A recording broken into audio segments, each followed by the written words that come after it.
2025 মানে কার বছর বলুন তো? দেখুন, 2025কে যদি বিশ্লেষণ করে যোগ করা হয় না, তাহলে দাঁড়ায় কত জানেন? সংখ্যাটি দাঁড়ায় 9। এই 9 সংখ্যাটি হলো মঙ্গলের। অতএব বলা যেতে পারে সারাটি বছর মঙ্গলের অধীনে চলবে। 2024-এ ছিল শনি রাজা ও মঙ্গল মন্ত্রী। এই কারণে কন্যা রাশির জাতক জাতিকাদের যত সব দুঃখ দুর্দশা অশান্তি ধার দেনা বাড়িয়ে তুলেছিল। এবার 2025-এ মঙ্গল রাজা ও শনি মন্ত্রী হচ্ছেন। এর ফলে এই নতুন বছরের শুরু থেকেই কেমন ফল পাবেন তা বিস্তারিত আলোচনা করব। নমস্কার, আমি দেব অ্যাস্ট্রোলজার সুজিত। আমার ইউটিউব চ্যানেলে সকল দর্শকদের নতুন বছরের শুভেচ্ছা জানাই। সেই সাথে 2024 সালের সকল দুঃখ দুর্দশা বেদনা ঝেড়ে ফেলুন এবং 2025-এ নতুনভাবে প্রচেষ্টা চালাবেন এবং সুখে শান্তিতে কাটাবেন, এই কামনা করব।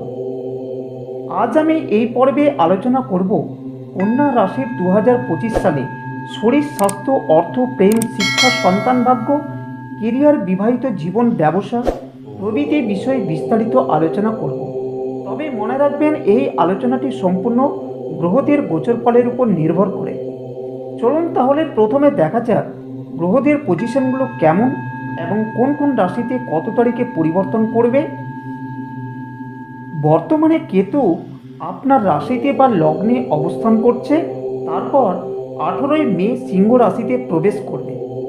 তৃতীয় বুধ ও চতুর্থে রবি অবস্থান করছে। রবি এক মাস অন্তর রাশি পরিবর্তন করে থাকে। ষষ্ঠে শুক্র শনি মালব্য নামক রাজযোগ তৈরি করেছে।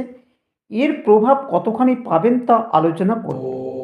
শনি ষষ্ঠ স্থান ত্যাগ করে সপ্তম স্থানে প্রবেশ করবেন 29শে মার্চ 2025। তার সাথে রাহু আবার 18ই মে সপ্তম স্থান ছেড়ে ষষ্ঠ স্থানে প্রবেশ করবে। এই ষষ্ঠ স্থান নিয়ে আলোচনা করব। বৃহস্পতি নবম স্থানে অবস্থান করছে। সেখান থেকে দশম স্থানে প্রবেশ অর্থাৎ অর্থস্থানে প্রবেশ করবে। একাদশ স্থানে মঙ্গল নিচস্থ হয়ে রয়েছে। তারপর বকরি হয়ে মিথুনে প্রবেশ করবে। 2025-এর শেষের দিকে মঙ্গল রাশি পরিবর্তন করে সিংহ রাশিতে প্রবেশ করবে।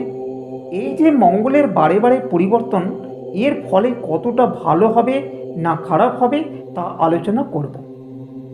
সবার প্রথমে আলোচনা করব 2025-এ শরীর স্বাস্থ্য কেমন থাকবে।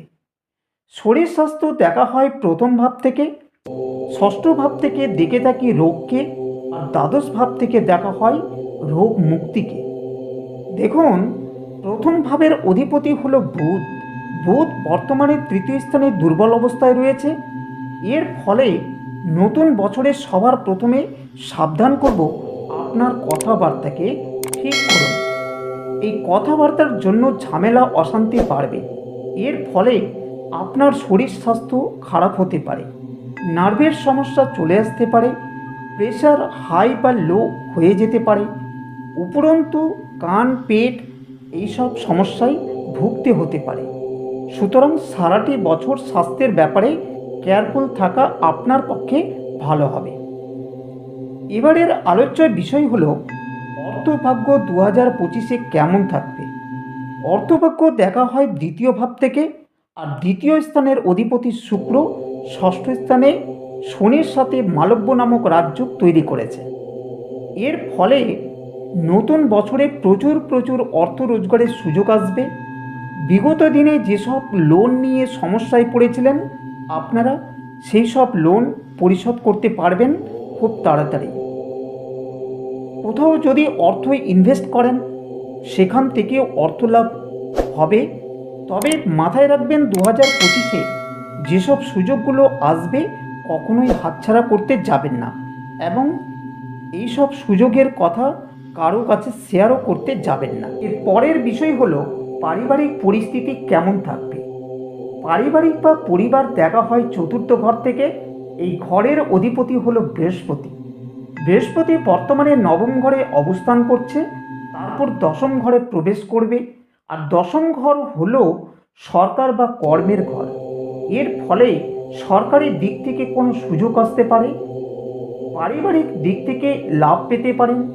29 মার্চের পর থেকে কোনো সম্পত্তি পেতে পারেন, পরিবারে কারো বিবাহ হতে পারে, কোনো ধর্মীয় প্রতিষ্ঠানে ভ্রমণ হতে পারে। এই সময় থেকে আপনারা পরিবারের সাপোর্ট পাবেন। এর পরের বিষয় হলো সন্তান ভাগ্য কেমন থাকবে। সন্তান ভাগ্য দেখা হয় পঞ্চম ভাব থেকে। পঞ্চম ভাবের অধিপতি হলো শনিদেব।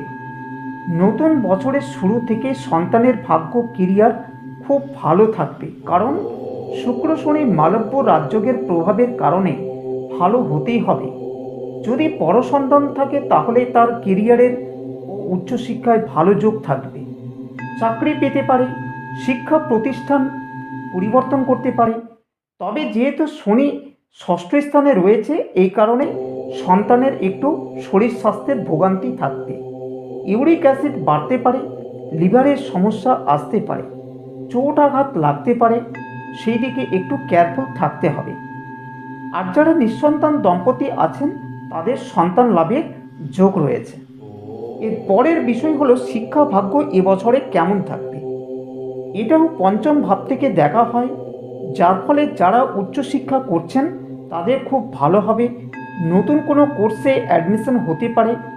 এই কোর্সের মাধ্যমে তারা কর্মের নতুন দিশা দেখতে পাবেন। আবার বৃহস্পতির পজিশনকেও দেখা উচিত, কারণ বৃহস্পতি দেয় আমাদের জ্ঞান বুদ্ধি। বর্তমানে বৃহস্পতি ভাগ্যস্থানে বসে আছেন, তারপর আবার কর্মস্থানে প্রবেশ করবেন। এর ফলে লোয়ার থেকে একেবারে মাধ্যমিক লেভেল পর্যন্ত ছাত্রছাত্রীদের পড়াশোনা অত্যন্ত ভালো যাবে। পরীক্ষার রেজাল্টও খুব ভালো হবে। কোনো কম্পিটিটিভ পরীক্ষা থাকলে সেখানেও ভালো রেজাল্ট হবে এবং পড়াশোনা সারাটি বছর খুব ভালো হবে। এর পরের বিষয় হলো প্রেম ভাগ্য কেমন থাকবে। প্রেম ভাগ্য দেখা হয় পঞ্চম ভাব থেকে। পঞ্চম স্থানের অধিপতি ষষ্ঠে রয়েছেন। 29 মার্চ সপ্তমে প্রবেশ করবেন। তখন আপনাদের যে দীর্ঘদিনের প্রেম ছিল সেটা বিবাহে পরিণত হবে এবং এই সময় বিবাহের ক্ষেত্রে পরিবারের একটা সাপোর্ট পাবেন। এই বিবাহ হবে 18 মের পর থেকে। সেই সময় রাহু ষষ্ঠে প্রবেশ করবে, যার ফলে বিবাহের চান্স খুব প্রবল থাকবে।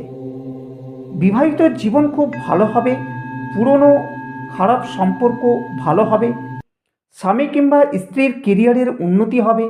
সুতরাং সার্বিকভাবে বলতে গেলে প্রেম ভাগ্য যথেষ্ট ভালো যাবে 2025-এ। এর পরের বিষয় হলো দাম্পত্য বা বৈবাহিক জীবন কেমন থাকবে 2025-এ। বিবাহ বা দাম্পত্য ভাগ্য দেখা হয় সপ্তম ভাব থেকে। আর সপ্তম ভাবের অধিপতি হলো বৃহস্পতি। বৃহস্পতি বর্তমানে নবম ঘরে অবস্থান করছে, তারপর দশম ঘরে প্রবেশ করবে। আবার সপ্তম ঘরে বর্তমানে রাহু অবস্থান করছে, তারপর 18 মে রাহু ষষ্ঠ ঘরে অবস্থান করবে।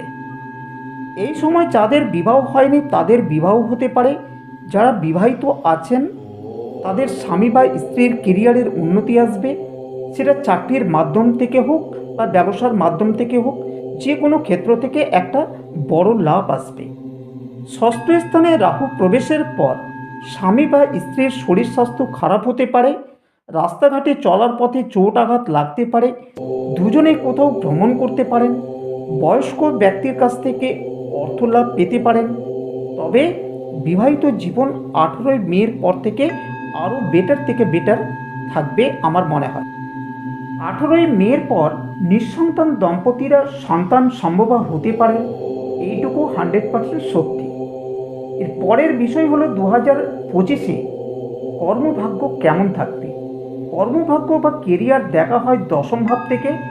এই দশম ভাবের অধিপতি বর্তমানে তৃতীয় স্থানে অবস্থান করছে। আবার 15 মে বৃহস্পতি মিথুনে প্রবেশ করবে। যখন মিথুনে প্রবেশ করবে তখন থেকে যে কোনো কর্মে যুক্ত থাকুন না কেন সফলতা পাবেন। যাদের কর্ম নেই তারা কর্ম পাবেন। সে সময় উঠে পড়ে কর্মের খোঁজ করবেন। বাড়িতে চুপ করে বসে থাকলে কর্ম কেউ দিতে আসবে না, এইটুকু ভাববেন। যদি কেউ সরকারি চাকরি বা কোনো কোম্পানিতে চাকরি করে থাকলে ট্রান্সফার চাইলে ট্রান্সফার পেতে পারেন, এইরকমও যোগ থাকছে। কর্মস্থানে আপনি হয়তো কোনো গুরুদায়িত্ব পেতে পারেন। এর পরের বিষয় হলো সারাটি বছর ব্যবসা ক্ষেত্র কেমন যাবে। দেখুন, ব্যবসা ক্ষেত্র দেখা হয় সপ্তম ভাব থেকে। সপ্তম ভাবের অধিপতি নবম ভাবে বকরি হয়ে রয়েছে, আবার সপ্তম ভাবে রাহু গোচর করছে। এর ফলে 2025-এ পার্টনারশিপ ব্যবসা থেকে একেবারেই দূরে থাকবেন। ব্যবসা যদি নিজে চালান তাহলে খুব ভালো, কিন্তু ব্যবসায় কাউকে বিশ্বাস করে এবছর কোনো কর্মচারী রাখতে যাবেন না, না হলে বড় কোনো লোকসান হতে পারে। নতুন ব্যবসা করতে গেলে খুব ভালো হবে। কোনো প্রপার্টি থেকে বা ইনভেস্টের মাধ্যমে অর্থলাভ হাতে আসতে পারে। এছাড়া ইঞ্জিনিয়ারিং, সিনেমা, ইউটিউব, ফেসবুকের সাথে কোনো ব্যবসায় যুক্ত থাকলে সেখান থেকে অর্থলাভ আসতে পারে। যারা বিদেশের সাথে কানেকশন রেখে কোনো ব্যবসা করে থাকলে সেখান থেকে উন্নতি আসার যোগ থাকছে। ওভারঅল বলতে গেলে 2025-এ সমস্ত কিছু অত্যধিক ভালো যাবে। এক কথায় 2025-এ আপনাদের জন্য উন্নতির বছর হতে চলেছে। যারা আমার আলোচনাটি শুনছিলেন তাদের অনুরোধ করব, প্লিজ চ্যানেলটিকে সাবস্ক্রাইব করুন এবং বেল আইকনটিকে প্রেস করুন। আর যদি এই মুহূর্তে আপনার এবং পরিবারের কারো সমস্যা থাকলে আমার সাথে যোগাযোগ করতে পারেন। আমার বুকিং নাম্বার দেয়া আছে, আপনারা বুকিং করুন। বুকিং ছাড়া কোনো প্রশ্নের উত্তর পাবেন না, এটা আমি আপনাদের জানিয়ে রাখলাম। আজ আলোচনাটি এই পর্যন্ত। আপনারা ভালো থাকুন। ধন্যবাদ।